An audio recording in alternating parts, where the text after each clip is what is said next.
A indecisão cobra um preço alto. Se não tiver jeito de dar errado, você vai fazer dar certo. Isso é o que eu vejo de fato os grandes fazendo.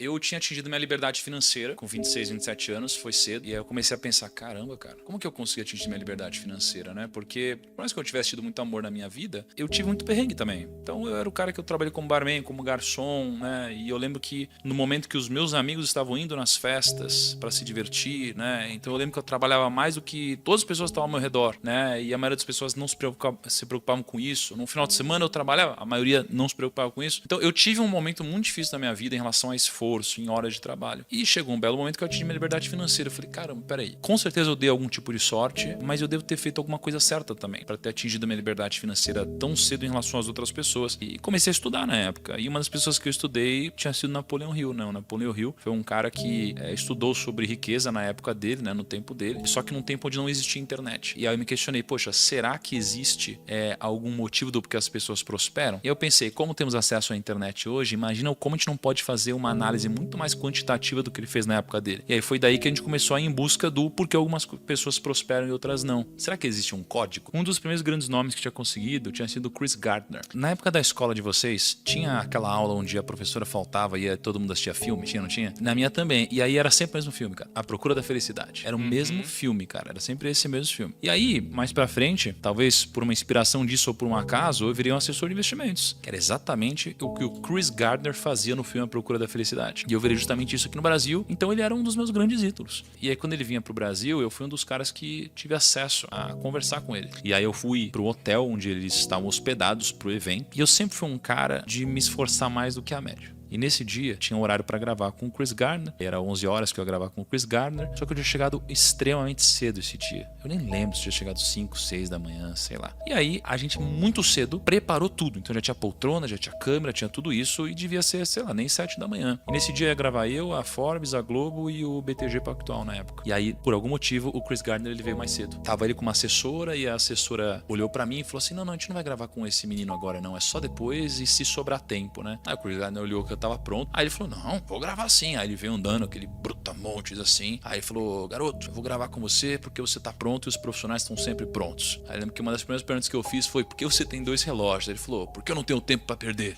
E foi muito legal. Acho que o principal insight que eu tive dele foi, there is no plan B, né? Não tem plano B. E todas as pessoas que eu conheço que de fato ficaram muito grandes, elas não ficaram grandes diversificando, elas ficaram grandes com uma grande porrada. Então pega todos os empreendedores, eles ficaram grandes com um grande empreendimento que deu certo, e não vários.